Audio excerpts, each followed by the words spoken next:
Mayroon na pala sila dati ditong ano, water source. Hello, magandang umaga mga ka-GB. Shout out sa inyong lahat. Welcome back again sa ating channel dito sa GB Balance TV. Ayan, na-miss ko na kayong lahat mga ka-GB. So ngayon, mayroon tayong panibagong trabaho, panibagong vlog. Pero bago tayo magpapatuloy mga ka-GB, ay shout out muna sa ating mga kaibigan na mga tubero. Si Bakulod Vlogs na nandyan na sa Canada. Ayan, sa Santa Barbara Team Tasok. At siyempre yung pinakamagaling natin na kaibigan na si Boy Bertod. Wow, ang galing niya mga ka-GB. Magaling po yan si Boy Bertod. Panoorin nyo yung mga tips niya. Yan, so ngayong araw mayroon tayong 5 tubo na ibabaon. Didos po yan lahat mga ka-GB. Didos yung ating ibabaon kasi submersible pump yung ating ilalagay dito na pump, yung kasya sa Didos. So halos lahat ng mga client natin or mga customer natin ay ito na yung sinasuggest namin, ang submersible na pump kasi medyo mura lang at kayang-kaya lang ng presyo kasi yung deep well pump mahal po yun, tag 25,000 yung branded. So ngayon ito papakita natin sa inyo, ito yung nilalagay namin sa dulo, ito yung tinatawag na drive show. Malaking tulong po ito mga ka-GB para hindi mayupi itong dulo ng ating tubo. So ang presyo nito ngayon mga ka-GB ay nasa 2,850. Yan, ilagay ito dito, ilagay ganyan, tapos i-welding yan ka-GB. Tapos sa welding, lagay tayo ng mga butas-butas dito para gawing strainer. Yan. So ito, hindi po to advisable na kung solid talaga na ba to, kaya niyang lutsan, hindi po. So kung solid talaga na ba to, kailangan na natin ng drilling machine. Sabi nila old style daw na ginagamit namin. Ang modelo na daw ngayon ay yung PVC. So kahit noon pa man ay nagbabaon na ng PVC at nagbabaon na rin ng GI.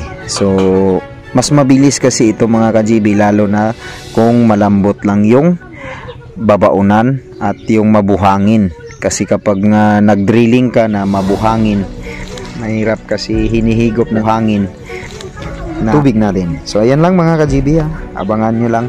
So dyan tayo mag baon. Hindi pa dumating yung aming gamit. Oh, ayan na sila ni Banis. Oh. Yan si Banis. Oh, yan si Banis. Oh. Kasama si Mr. Singh. Yun. Ayan oh, yan. Parating na si Banis at si Mr. Singh. Multicab yung kanilang dala. So welcome mga katubero. Nasa gitna kami ng farm.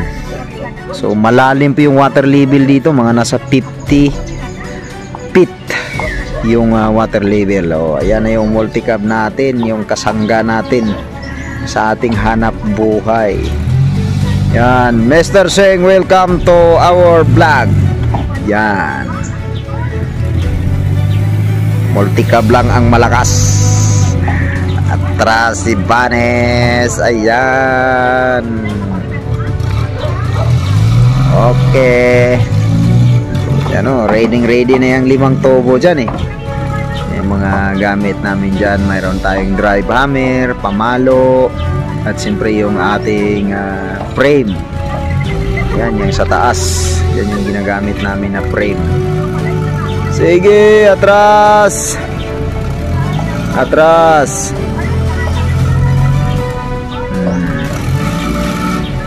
Yan. Mayroon na pala sila dati ditong ano, water source. Why na niga mahina na ni Kulaw? Dugay na ning way gaganaw. Areo dugay na ning way gaganaw.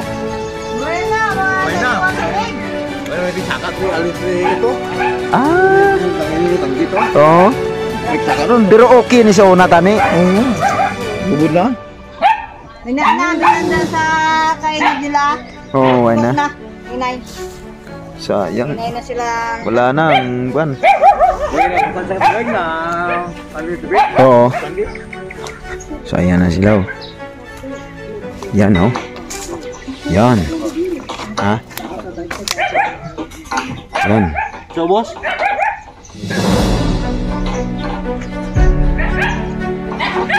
Anong masabi mo, Mr. Singh? Maganda ito. Maganda. Maganda ang init. Magandang dilag. Magandang dilag. Maganda ang init. Jordan. Ha? Hindi kayo. Hindi kayo. Ha?